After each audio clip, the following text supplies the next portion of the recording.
Welcome to The Real Money Show, the number 18778 Silver, and the website guildhallwealth.com. My name is Jeremy Wiseman. This is Jerry Correa. Hello. And it has been a wild, wild week in the precious metals market.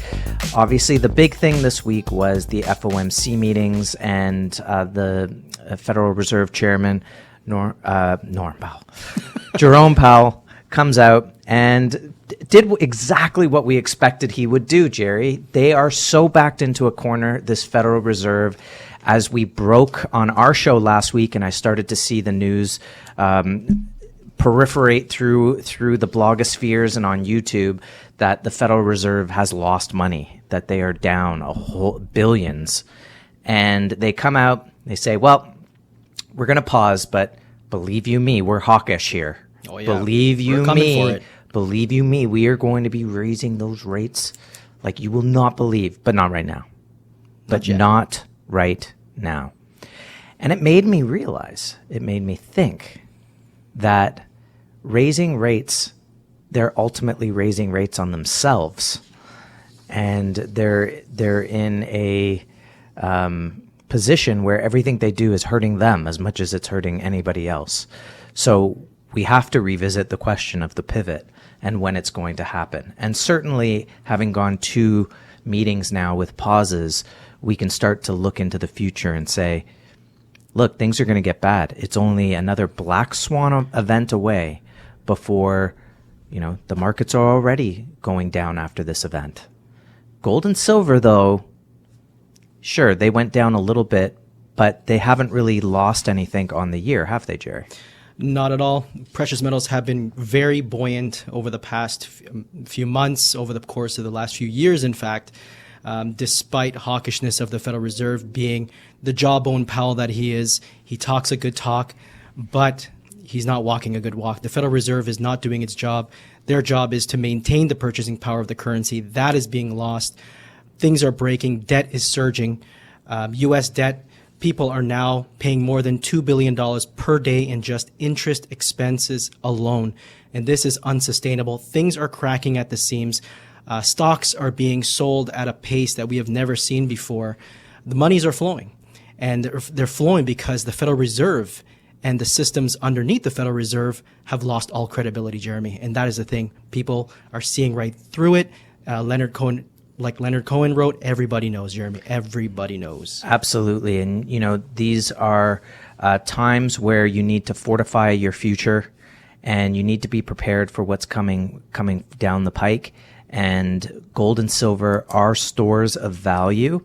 And I think what is underestimated about gold and silver is this. How many days of the year is gold down versus how many days of the year is gold up? And is it possible to have more down days than up days and yet be on the winning side of the trade? And I believe that that's really what is happening in the gold and silver market. So when you have people who want to poo-poo the market and say, well, it's down, it's down, it's down. And you say, well, listen, have you looked at the year over year? Gold was trading in the 17 or lower a year ago. 1700 range. We're now up into the 1900 range. And yes, it's tested higher, it's lower, but on the whole, it's way up on the last year than where it was. And of course, if you're just looking day to day and you're only going to look at the price, then you will have an inaccurate perspective on what's happening. I like tennis. Look at tennis. You know what makes the difference between a guy who wins a match versus the guy who loses? 3%. That's it. You win 3% more than you lose. Interesting. So you're losing 47% of the time. Mm-hmm. If you went by that, imagine someone was watching a match with you and they're saying, look, Djokovic missed again. Look, he missed again. He missed again. But he just won the U.S. Open. That's Why? Right. Because it's only a 3% margin. Mm-hmm.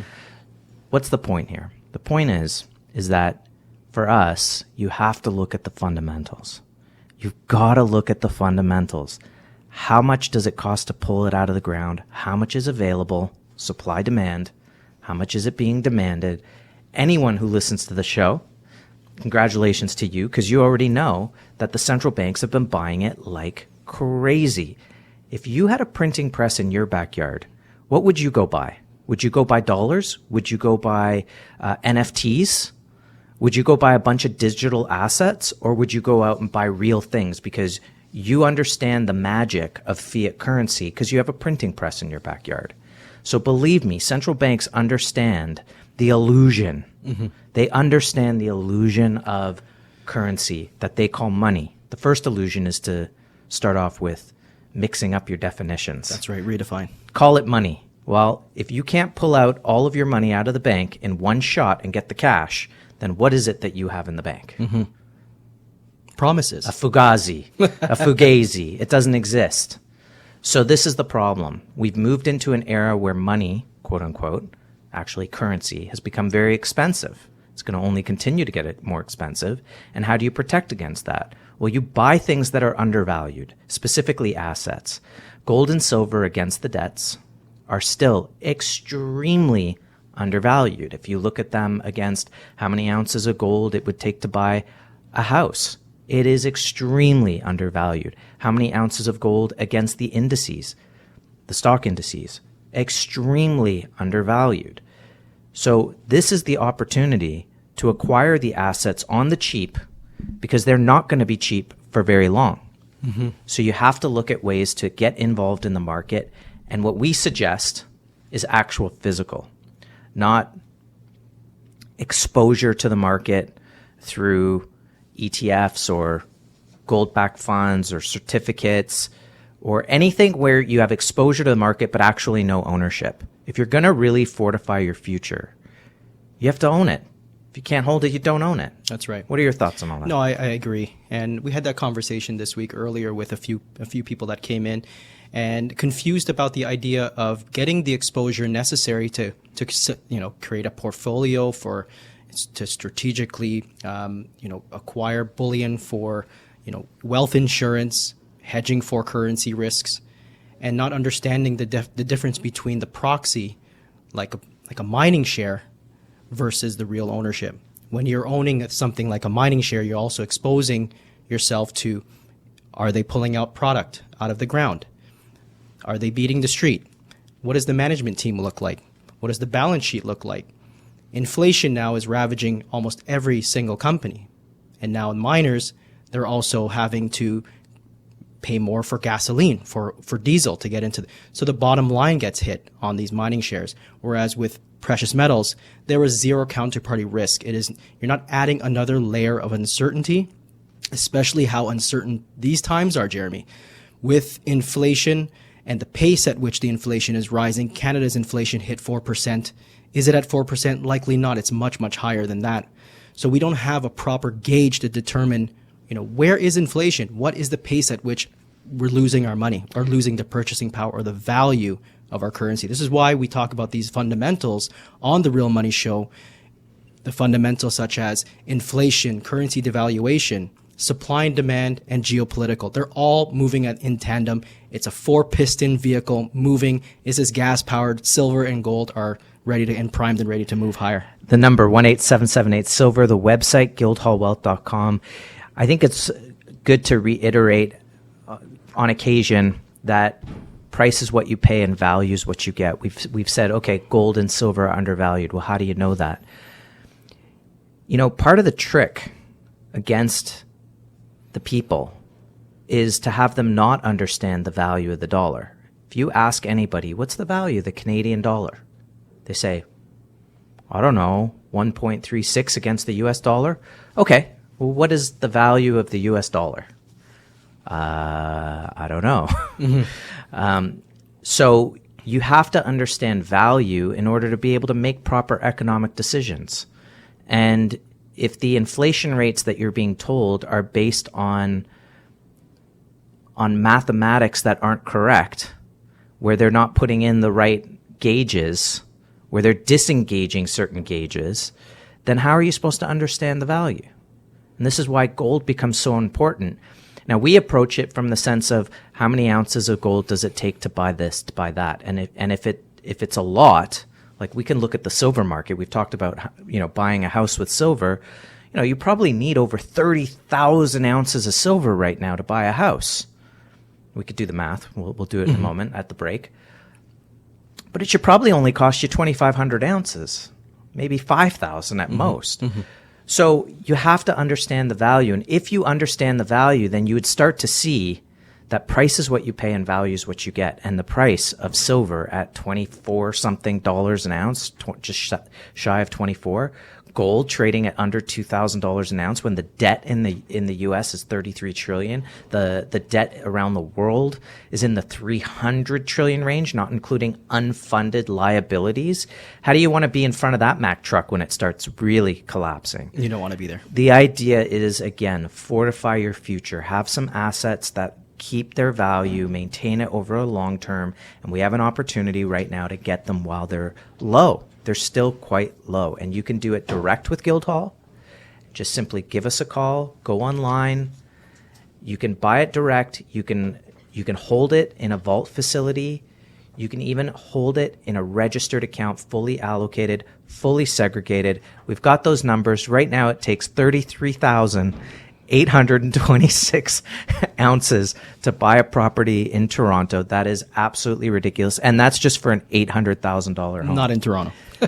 So, yeah, good luck finding a two-car garage and 3-bedroom at $800,000 that you don't have to put a ton of money in. So you're probably looking at more like 60,000 ounces, actually. You'd probably double that. Yeah. That tells you either real estate is way overvalued or silver specifically here is way undervalued. You look at across the stock market and you tell me what is undervalued. Everything is overvalued. Price to earning ratios are sky high. Still. And are these companies supposed to be making money in the future with all of the costs that they incur, as well as employees asking for more money? Let's talk about who's on strike. Employees on strike in the U.S. The number 18778-SILVER, the website guildhallwealth.com. More to come on The Real Money Show on 640 Toronto. Welcome back to The Real Money Show, the number 18778-SILVER, the website guildhallwealth.com. We're talking about physical precious metals. We'll also get into some natural fancy colored diamonds. But the idea is that if you're going to protect your wealth, you want to make sure that you actually own the physical asset, that you don't just have exposure to it, that you don't have counterparty risk. That if you're going to have insurance policy, you want to make sure that it does actually pay out. And that's what physical gold and silver do. They are store of value, and they have been stores of value since time immemorial. We've realized that they're on the table of elements, that they're precious for a reason. They're still pulling out coins out of the ground, Jerry, from thousands of years ago. And they're in great condition. They're in perfect condition. Why? Because gold doesn't erode. It doesn't corrode. You could have a little tarnish on your silver, but that's it. You just polish it back up. It's perfect. We have people call in. They say, hey, listen, my silver's tarnished. It's like, that's a good sign. You've got real silver. That's what's going to happen. If it's got a warm environment, some moisture in the environment, it's going to happen. It's a sign that you've got some real product on your hand. But again, they're on the table of elements. They are precious for a reason. They've been stores of value forever. They're going to continue to do that. I think the question is, Jerry, I think that without seeing the big one happen, without seeing silver rocket to $300 an ounce, which I think is in the future, is in our future here, without seeing gold go to $10,000 an ounce, people think, well, it's just not worth it. And I truly believe that that's a seeing is believing attitude. I'm not going to believe silver can go to 50 until it goes to 50. And at $50, maybe I'll put some money in at that point, which defeats the purpose. You have to look at the fundamentals. You have to look at the numbers, look at the supply demand, look at the inflation and tell me this thing is overvalued. So talk to us about that a little bit. Yeah, exactly. We have to look at the market fundamentals and soberly and remove all emotions and decide for yourself. You know, many people have become the fund managers for their family. They've taken that responsibility away from their usual planner. And as is the case for many people, and I think this trend will continue because the answers are not being given, the answers of what to do in a stagflationary environment. But, we're getting a lot of professionals actually turning to precious metals. Portfolio managers are actually including precious metals now in the narrative, which is great. It's very refreshing, and it gives us a boost to know that we are on the right side. Once again, gold is always on the right side of history. Gold and silver have always proven themselves, because the system has been the exact same thing. You debase the currency, you disadvantage the savers, and you eventually destroy the currency. And all assets are denominated in a currency that is being dismantled, and dismantled by central planners who are not acting in our best interest. They're acting for their own purposes, very short-term thinking, and they're trapped. As the Fed spoke this week. There was a commodities weekly wrap-up. The precious metal sector was given a report by Saxo Bank. I love bringing Ole Hansen's work. He's the head of commodity strategy with the bank, and his headline this week, or actually this morning, was a print saying precious metals up despite the Fed's higher for longer message. His summary concluded that precious metals, led by silver, were among the surprise winners in a week that saw bond yields spike and expectations for future rate cuts load. And we conclude that the breakdown in normal correlations is likely due to a market in search of a hedge against the Federal Reserve failing to deliver a soft as opposed to a hard landing or even stagflation. So hard landings, stagflation, precious metals, and this thing called correlations, where we usually see negative correlated assets, bonds and stocks, usually moving in opposite directions, are now moving in tandem. Just this week, Zero Hedge commented on that. We are now back in that world where rising inflation expectations are causing stocks and bonds to co-move. This was written, Jeremy, years ago. We often bring up the Ibbotson Associates article, the report that was written back in 2011, gave us a great overview as to why the most negatively correlated asset class to stocks and US dollar is being ignored by financial planners. And this negatively correlated asset happens to be physical gold. So today, fast forward, these implications, now we're seeing a co-move in stocks and bonds, has two pivotal implications. The first one, bonds are no longer a portfolio hedge. And two, bonds are not a recession hedge. Why? Why is that? Well, because they're moving in tandem, Jeremy. They're not moving in opposite directions. They're no longer negatively correlated. They're now co-moving together, so therefore they're not hedged. You don't have the balance in the portfolio. If stocks normally go up, bonds usually temper down, versus if bonds start to move up, stocks are moving down. Now today, bonds and stocks are correlated. They're moving, and stock-bond ratio is positive again after 2 decades. So where do we find our hedge? What is the safe haven? And this is why financial planners are looking to gold and silver. And I think it's heating up, with this talks of stagflation. What is in the portfolio? That is the question. What is in the portfolio that can defend against stagflation? Your thoughts on this weekly wrap-up from Saxo Bank? Well, it's interesting because Bix Weir on his show this week talked about, and you mentioned this briefly, that there's a family firm, I believe out of Miami, called Baymont, and they just bought 24 million shares of the SLV back in the second quarter. And obviously at that level of acquisition, you can take delivery of the product. And to see a family firm, a small family firm, take that much of a position in the metals market says that there are a lot of savvy investors out there looking for alternatives to the bond market and looking at actual assets. Now, again, the majority of people who invest, I put invest in an ETF because there's a counterparty risk, are not in a position to take delivery. You have to be a very big investor to be able to take delivery of the product. In other words, you have to kind of be a VIP before they even look at you. So the fact that there's now these family firms, and for the listeners of our show, longtime listeners know that I think last year there was an entity, one individual in the United States bought $50 million worth of silver. So there's definitely bigger and bigger money coming into the precious metals market for people that know what's going on. And I think, follow the smart money, right? At the same time, last week we talked about the premium rise, the difference between East versus West in terms of premiums, that the premiums are on the rise in the East. And, I think that would be a good point to bring up some Gold Telegraph comments. China is seeing very interesting things concerning gold premiums.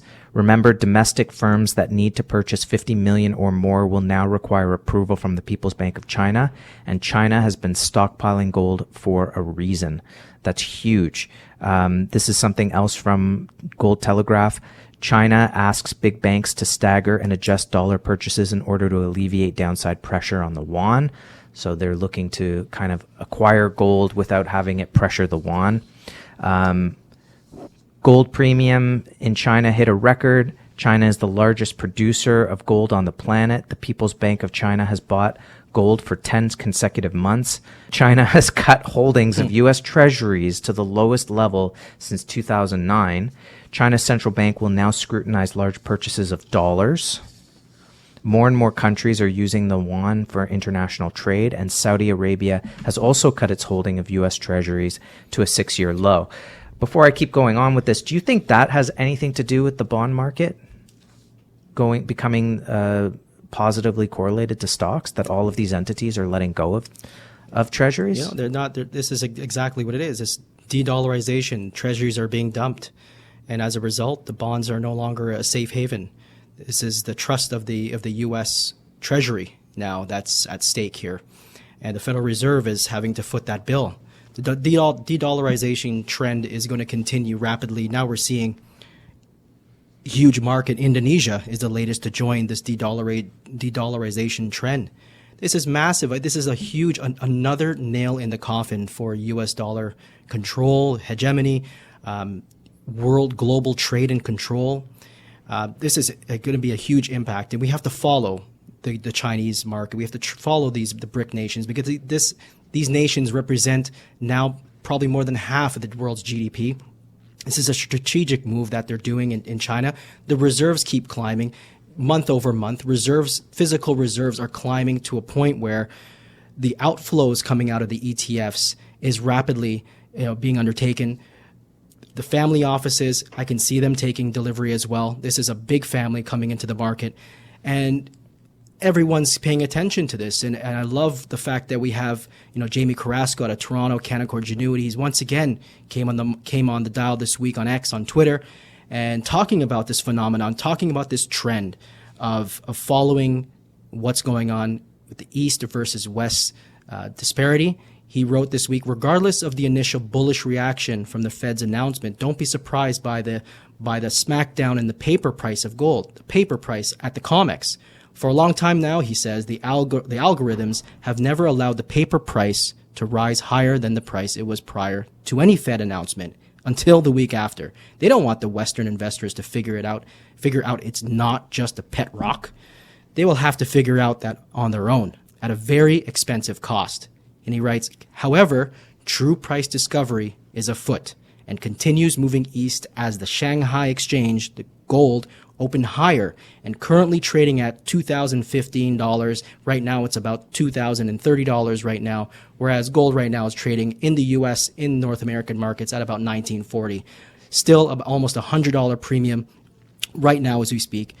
Asian demand is for real money, and it continues strong across the region, and we have to continue to follow it, Jamie says, Oriental Ghost for updates on. So we recommend, shout out to Oriental Ghost. He's doing a great job out there releasing the data that we need to show. And this is not just happening in gold. This is happening in the silver market as well. The amount of silver leaving the exchanges going into private hands, it's uncanny. And silver is a very small market compared to gold.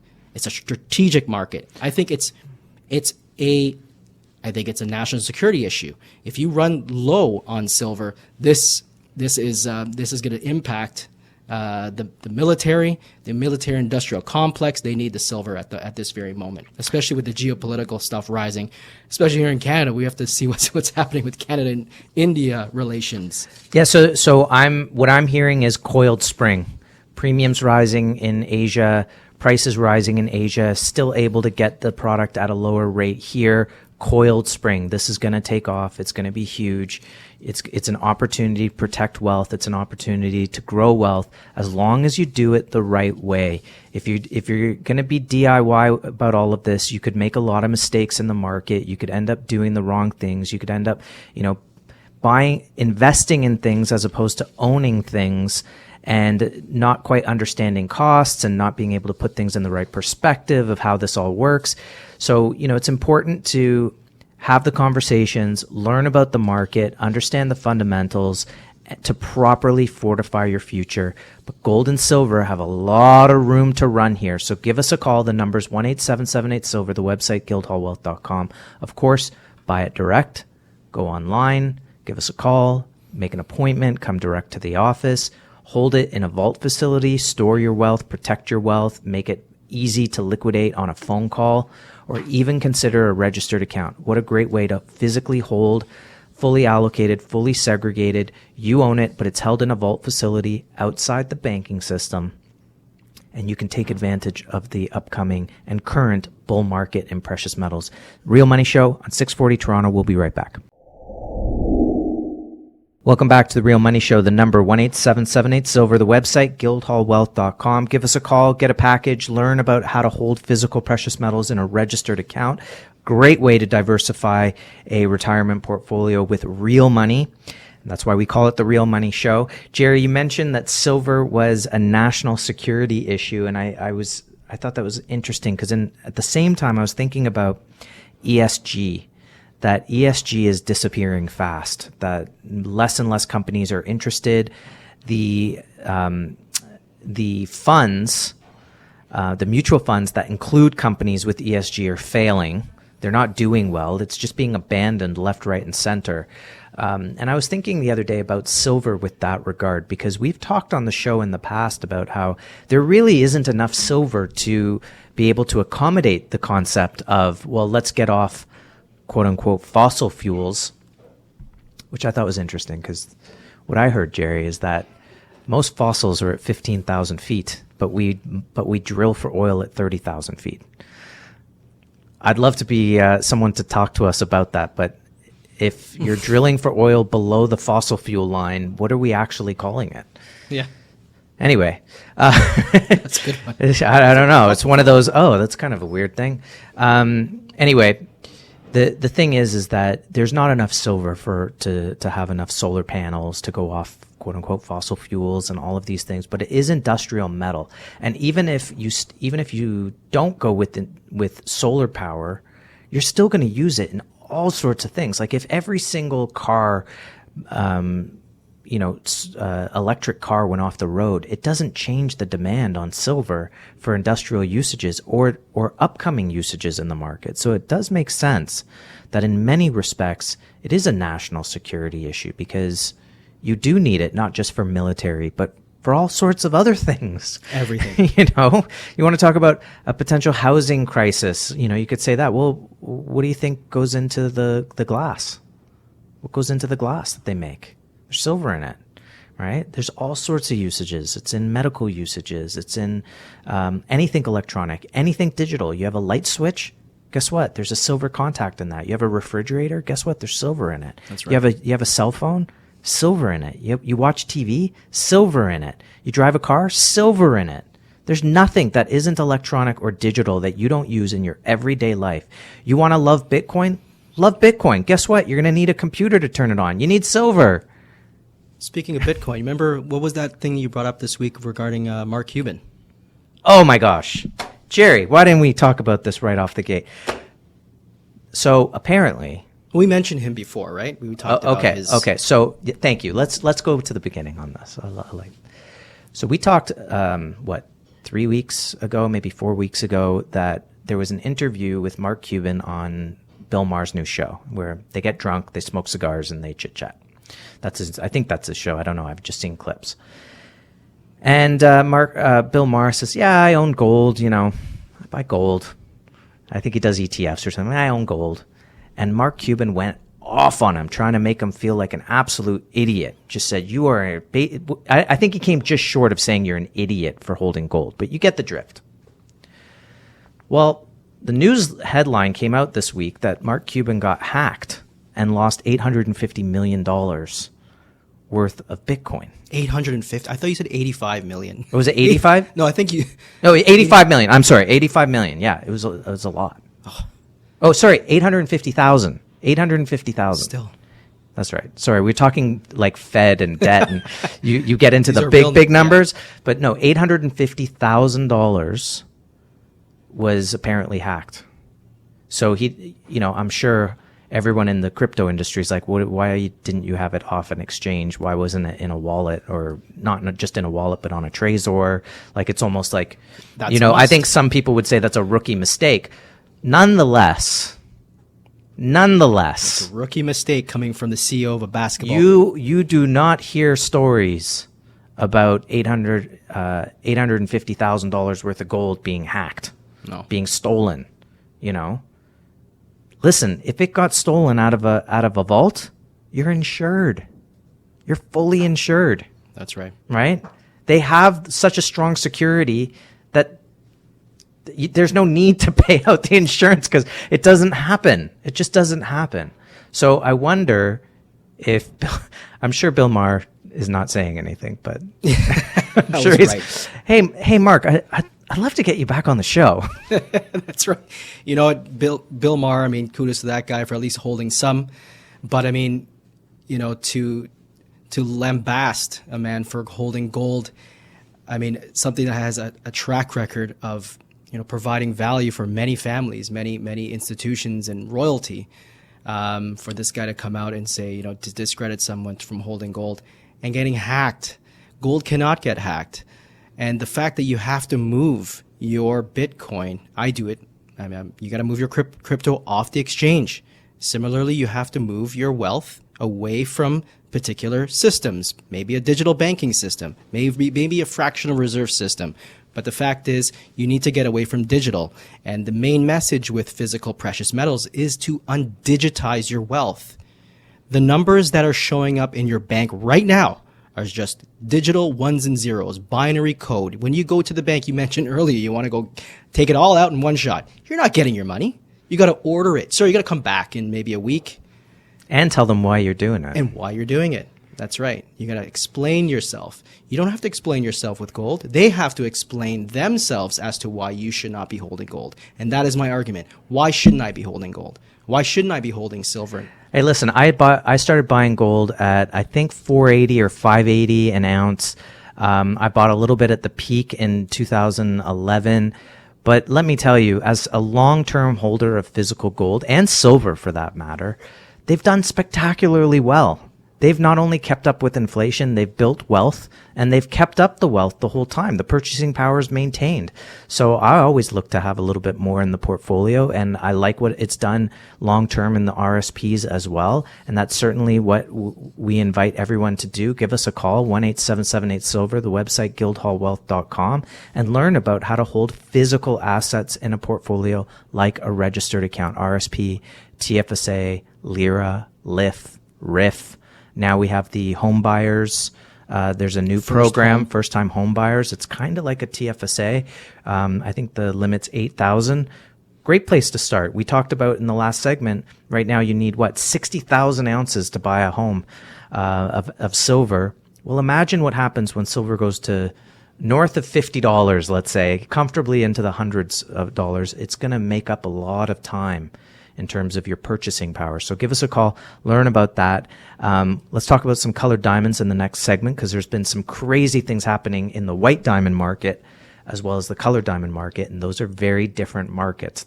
Again, the number 1-877-8-SILVER, the website, guildhallwealth.com. More to come on The Real Money Show on 640 Toronto.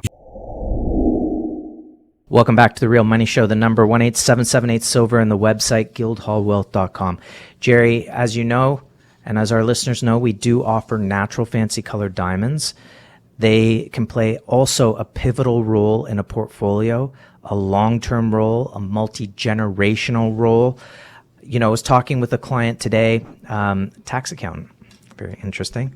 Though we didn't talk too much about specific tax stuff, but it's just interesting to note that when you think about real estate, you think about all the entities and things you have to go through and all of the hidden taxes, even right down to hiring a lawyer and they're going to charge you tax on top, right? That's right. Things like that, land transfer taxes. What other taxes? I don't know. You're going to pay taxes on your hydro. You're going to pay taxes on the insurance, on all sorts of the tax, just tax. And then now, if you think about wanting to own real estate, we were laughing, Jerry, this week. What is it with all of these real estate investors? They're masquerading like they're gold bugs or something. Their podcasts are all talking the same sort of economic awakening that we do on our show. But who wants to be a landlord right now? You're limited to what you can charge someone. You can't raise their rent. Your mortgage costs are going up, but you have to fix the property. You're going to be called at at midnight saying this is broken, and guess what? To fix all that is more expensive. Property taxes. You know how much a toilet cost 8 years ago versus today. Okay, everything's more expensive. Colored diamond, you don't have any of that. You don't have to deal with any of that. You might pay the taxes once, but there's no ongoing fees, right? There's no ongoing costs. That's right. It's not like a subscription, there's no payments. You're done. You own it. And colored diamonds have continued to rise over the last decade and a half. They've rarely seen any pullbacks ever. Yellow diamonds in 2008 had a pullback. We've seen plateaus, but we've never seen drops like we've seen in the stock market this week. It just doesn't happen. So listen to this. This came from Liebish's website. Liebish is a colored diamond seller out of Israel. Big in the market. In fact, you probably remember that one of the last Argyle tenders, he bought the whole thing. He got a whole bunch of investors and said, guys, this is an investment. Trust me. And he bought out the whole lot. Good for them. So he wrote this. Statistics reveal an historical price uptick for diamonds from 2010 through 2020 of about 45%. Fancy diamonds fared even better. That was white diamonds went up 40%. In 2020, the pandemic unexpectedly opened new channels for introducing us to new clients who never dreamt of spending $100K or more with a virtual vendor. Today, it's a commonplace occurrence. COVID-19 created a perfect storm for investors and connoisseurs to ramp up their acquisitions of fancy pink diamonds. While all fancy colored diamonds soared in price over the last couple of years, I wouldn't say soared, but they're definitely moving higher. There's been a good uptick across the board, all colors, blues, oranges, yellows, pinks. But pinks in particular, especially Argyles, have shot through the roof. The reason's pretty straightforward. The closing of the Australian Argyle mine permanently shut the door on acquiring any more natural pink diamonds. This reality made serious investors redouble their focus on Argyle pink diamonds.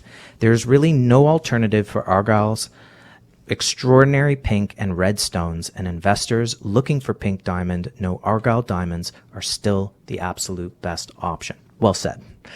They are moving up. What we do though is while those prices are increasing, we have acquired them at a certain rate, as have some of our clients. And we're willing to pass that value on to the next clients. But I truly believe in seeing the fact that stream, that supply has been cut off. No more pinks coming to the market. They produce 90%, which means all you're left with is 10%. You're going from a drip to just a ping once every couple years is what's going to happen to the pinks, which means other diamonds are going to be alternatives, and so their prices are going to rise because that demand, that void gets filled somewhere. So consider a pink diamond and consider what they're doing. White diamonds are falling.